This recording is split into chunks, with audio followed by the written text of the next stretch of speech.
So let it be written, so let it be done. This is Tabletop Terrors, and today we're going to do a deep dive on motivated scenes. So the thing that I am guilty of and have tried to fix lately is that as a game master, when you can make up anything, sometimes it's easy to not have a specific focus. And every scene in a good novel, in a good television show or movie, is a specifically purposed scene. So it's not just like, oh, I don't know, what do you think? I don't know, let's just put like, we'll have the characters kind of be somewhere. It's, okay, this piece of information needs to get conveyed, or this tonal anchor needs to be set and remind the audience and that kind of thing.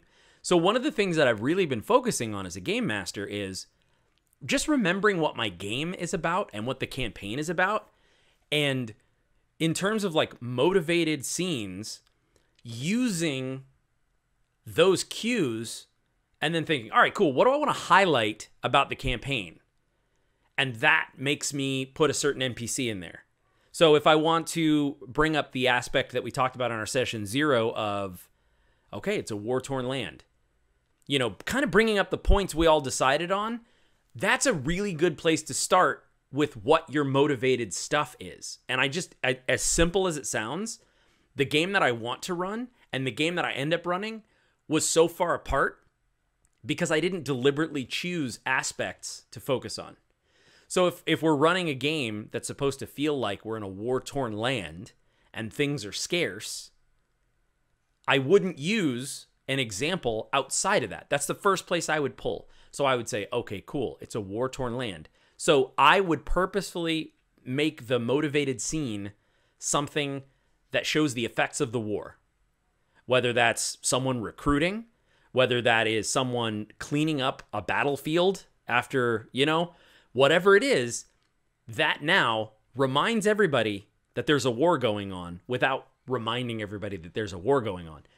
And as simple as that sounds, I would just come up with cool stuff and wonder why my campaigns felt like they were scattered and all over the place. And it's because instead of coming up with that person that shows that it's a war-torn country, I would come up with a character that I saw from a TV show that I liked. And so then there would be this weird sort of NPC that now started another side thread. And then the next session, I would start another side thread because and it's like, no, choose some anchors that put forth the game that you've decided you want to run. So whether it's horror, whatever the themes are, that's where your motivation comes from. Start there. I think the more that you can start to see like the way that those things affect people's lives generally too, like it gives the players so much more to work off of and so much more like flavor to the game that they can then latch into and accentuate of like you say, of like, okay, you're in this, you know, you can see, you know, artillery shells that haven't exploded yet off on the side, and, you know, people, you know, and then a kid comes up and asks you for food. What do you do? Like, oh, well, we're a little short on food too right now because this is a, you know, scarcity. But, you know, do we help him? You know, there's this army recruiter who's, you know, spouting off this BS propaganda. Do we tell him off, or do we try to get something out of him? Like, it's all those things that you can add in that also accentuate the world and make the world more interesting. It makes the theme of the game more powerful. It also gives people stuff to do and like people to talk to and things to interact with. And then like a living world like that feels really strong in that sense is the easiest thing as a player, because then there's never a shortage of cool things that you can do or say, of just like, there's always stuff happening around that'll make the game feel more like how everyone wants it to be. And that can be such a huge thing, for one, just because it makes the game feel more strong and better and more exciting to play in.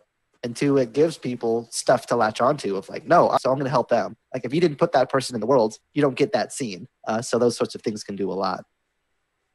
Yeah, what you said, Tim, especially, and you touched on this too, Jeff, the idea that the world to some degree has to happen to your players, because I often forget, and I feel like maybe other people do this too. I say forget, but like kind of This is ridiculous. Kind of don't remember. It's not that I forgot it. It's that I don't remember. You lose focus of it. Exactly. You lose focus of it. That's even better. I lose focus of the concept that if I don't give my players something, they're not going to know what to do. If there's not somebody making a ruckus, they're not going to go over there. But in the same respect, we also really want our games and our worlds to feel like you can do anything. And it's almost like we sometimes forget that the players can do anything, but they want to know roughly which way they should do anything in.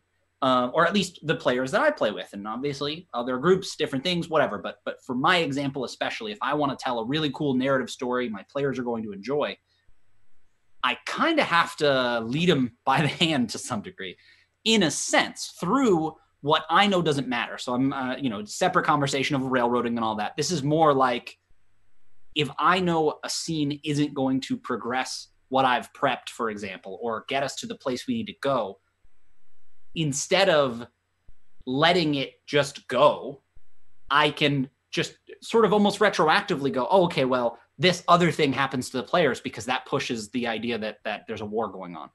So even in a scene that the players are having a good time and it's unmotivated from a story standpoint, right? It's not necessarily you as the GM, you're not seeing it, oh, okay, and then they do this. But to some degree, if you know that they have to get a map and you set up this guy making a ruckus, but they're speaking to this elven woman because somebody else brought that up, well, now the elven woman has the map, right? Because I'm like, there's no point to then make them go, I don't know.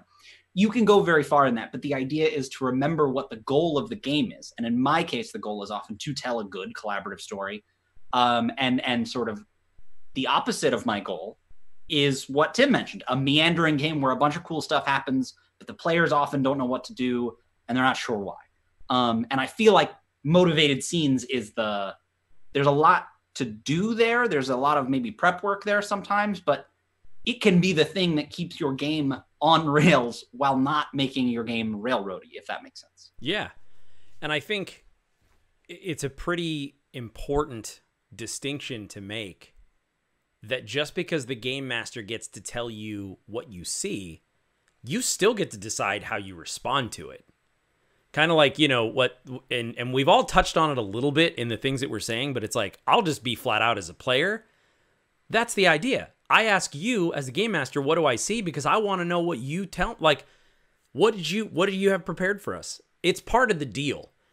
But then I get to decide how I respond to it, So that's huge for me, which is I want the game master to just tell me what is going on. And then the fun part for me is deciding what to do. I also and I get it, right? I know that like you say, there's a really long side conversation about player agency that I'm putting the biggest pin in. And I don't want to go down the road too far, but I'm not trying to restrict player agency. What I'm saying, as a player, I love showing up and kind of just you telling me what's going on, because I don't want to have to come up with all of it. That's why I'm the player and not the game master right now. So I can still collaborate and tell my story with the other players and decide how I see through this lens and what I respond to. But it's way more fun when I show up and you have cool stuff set up for me rather than like what Jeff said in the quick tips video of, it's really deflating as a player when I'm placed in a market and asked, what do I want to do? Because it's like, okay, it's not just what do I want to do. It's where are we at in the story? What's important to everyone right now? All these different things. It's like, we're not just here to, at least in the games I play, I don't want to just pretend I'm in another world and act like I'm in my regular world where I can't decide what I want to eat for dinner. Like, you know what I'm saying? I'm like, I have enough of that in my regular life. Let's decide on what the tone is and start there. Yeah, and I think that there's something really valuable in the topic of player agency about this that I think will help the conversation of like, agency to do whatever only matters if there are things to do, where it's just like in the example that I mentioned before of like, if the kid comes up and asks them for food, you can just say, buzz off, kid. We don't want to talk to you right now. We're going to go do this other thing. And that's totally fine. You can just do that instead. You don't have to but they had the option. They got to do whatever they wanted, but something happened because you put something in front of them. So you have to you only get the choice as a player to do whatever if that choice actually exists and there are things to do and people to talk to and places to go. And then you get to pick, and then you get to do whatever, and you get to choose how you respond to everything. And that's very valuable and very fun. Or it's not really agency if it's just like, all right, you're in an empty room with nothing in it and no one to talk to. What do you do? It's like, well, nothing. I do nothing because there's nothing to do. So like, it's so much easier when there are a lot of options and a lot of different people to talk to and events happening, because then you do get to pick. You get to pick what excites you as the party. Do we want to talk to this guy who is having this argument with that person, or do we want to go meet with the person that we came here to get that business deal done with? Whichever one we want to do, but because there are things happening, we get to pick. And like, that's way, way, way more exciting to me as a player than just like, do whatever you want. It's like, well, yeah, I will do whatever I want. What's there to do? You know, where can I pick to eat? You know, I need to know what options are on the table. We actually, that brings up what both of you said, made me realize that we so often focus on player agency. And I'm sure people have said this, but I've never heard the phrase GM agency, right? The idea is, in the example with the kid comes up to you. There's not a lot of food, say, you know, in this area. You've told the players, you're not keeping track of rations, but you're like, hey, you guys are running low on food. Hopefully you'll be able to find some. Maybe that's how the world is. Kid walks up. It's entirely up to the players to say, buzz off, kid. Maybe they're really busy. Maybe they have a really good reason. Maybe it doesn't matter why. But the important thing is the players know, well, the GM didn't have a random kid come up to us for no reason, right? So as a GM, you're like, oh, I'm going to have the kid talk to him. And depending on what they do, it doesn't matter what they do, right? I separate myself from the agency of the players there. But presumably they're not going to harm the kid, right? Maybe they'll tell him to buzz off. Maybe they'll give him food. Maybe they'll give him money. Okay. I don't know what's going to happen. Either way, that kid's going to be back later because this is a story. And if you've ever seen a movie, a kid doesn't show up now if he's not going to show up again later. And that's a little bit of a different conversation as far as narrative and stuff. But as a player, that's what I'm looking for. And I think that's important because we don't talk about that a lot. We talk about how the players should be able to do whatever they want. But it's not that the GM can't do whatever they want, but they need to have some agency to say, you guys find a map. Presumably you're going to look at said map and go, that's where our thing is. And that's important because otherwise, what are the players going to do? If you give them a map and they don't follow it, what are they going to do? Right. I think there's a popular literary device called Chekhov's Orphan. No.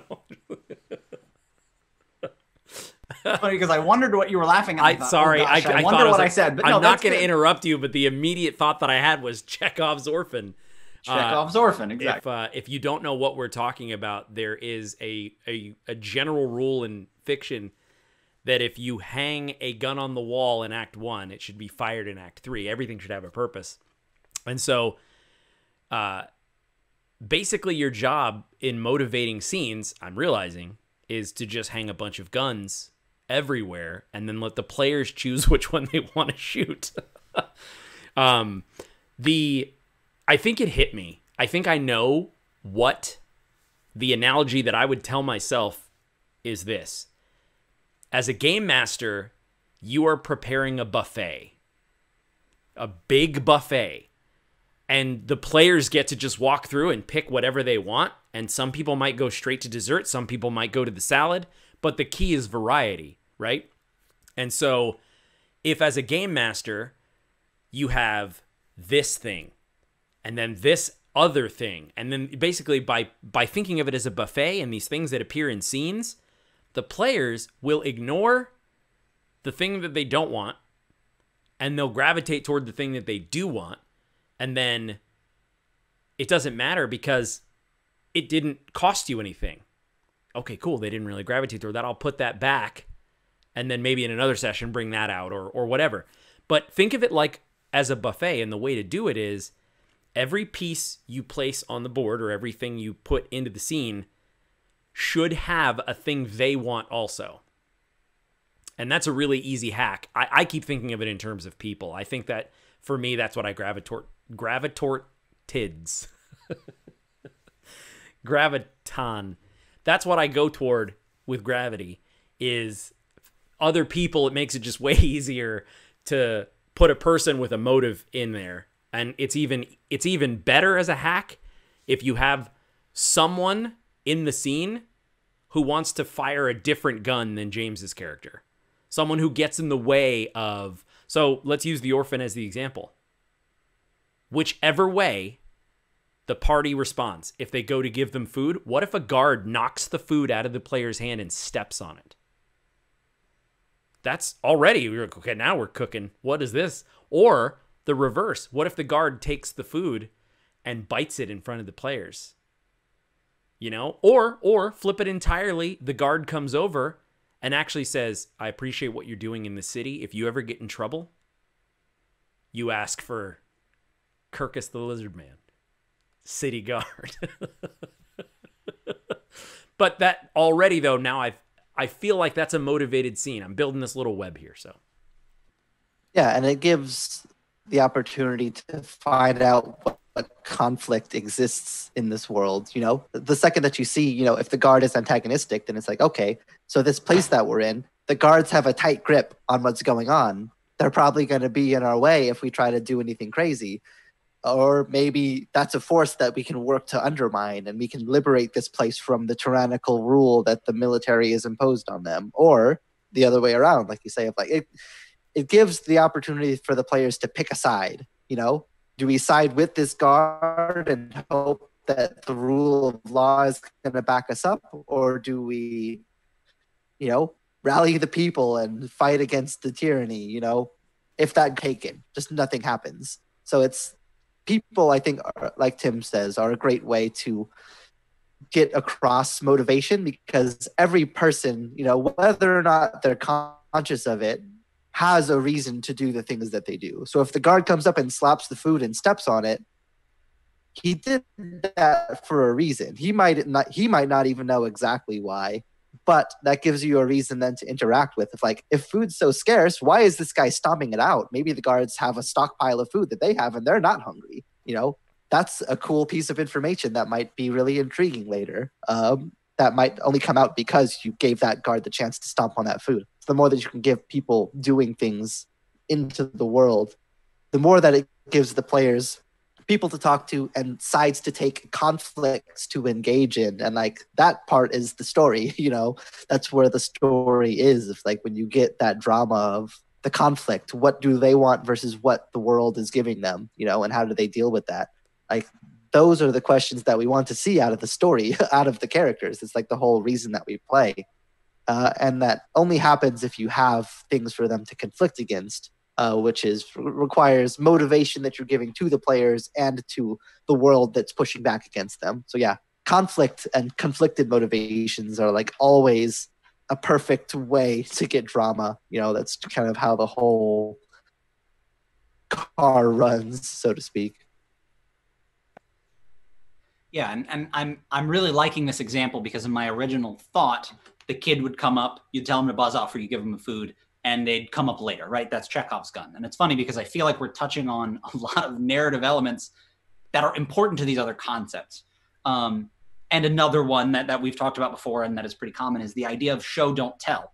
But I wanted to look at this scene from that view, as well as realizing that if there wasn't a motivation to this scene, it wouldn't work.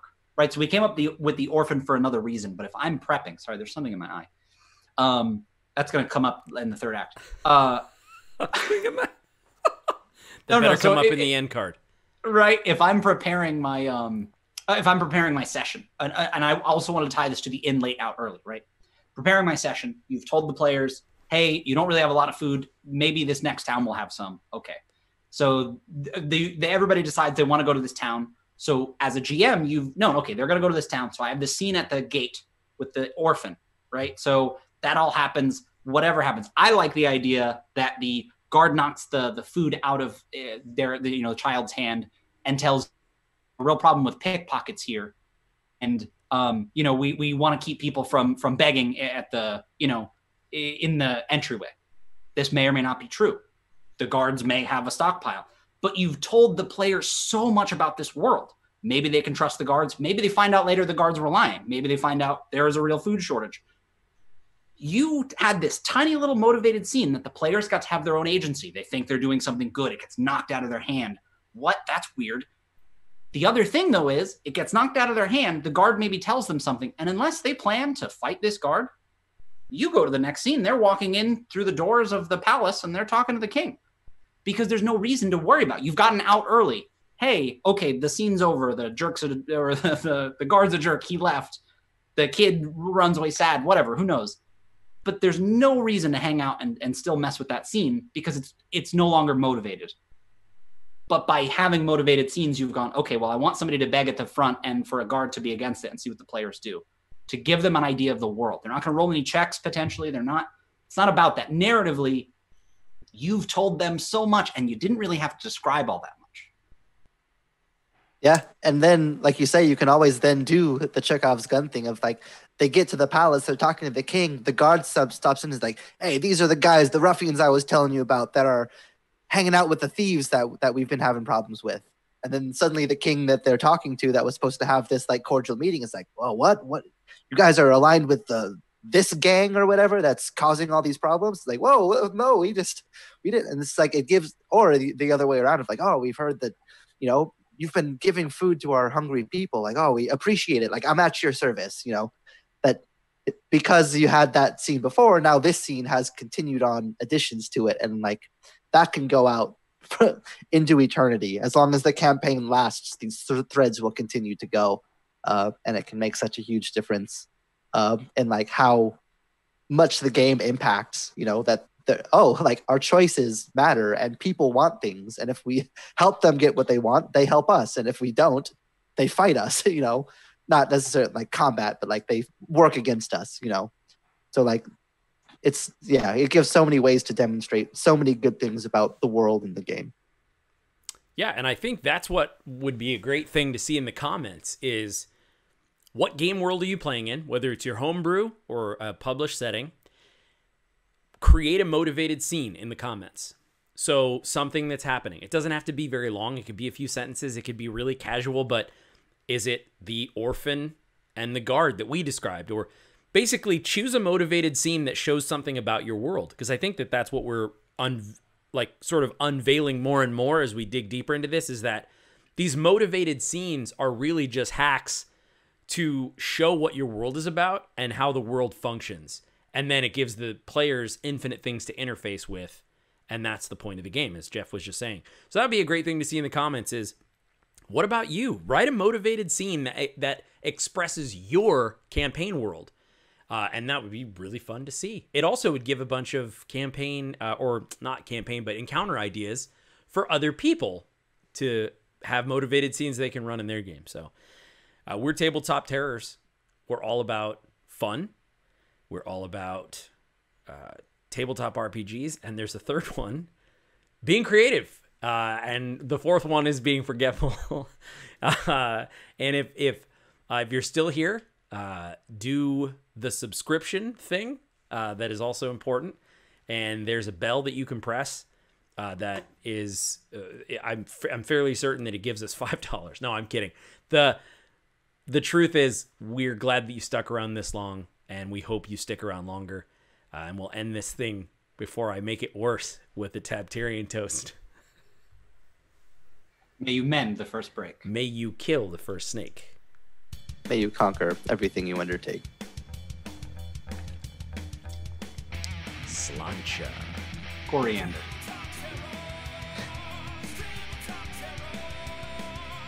So, because nobody cares, do you want to know the best part about coriander? Yeah. It's what British people call cilantro. The coriander seed grows what we call cilantro, but it's often just used interchangeably. It's coriander. So I went from A to C. Instead of going from slancha to cilantro, I went from slancha right past cilantro, straight into coriander with a deep cut. That is the deepest cut. Now, I feel know. like I'm the deep cut man. Nobody cares. No, but I think it's going to be hard to beat that one. You set the bar too high for yourself, buddy. You should have sat on that for a couple weeks. Deep cuts every day. My cuts are so deep, they're not even jokes. People just learn stuff from me. I'm an encyclopedia of the deepest cuts, all right? We're going to get to the point where the cut is so deep that we skip the word and he just goes straight into his random fact explanation of like, Slancha, did you know that in 1386... I can't wait.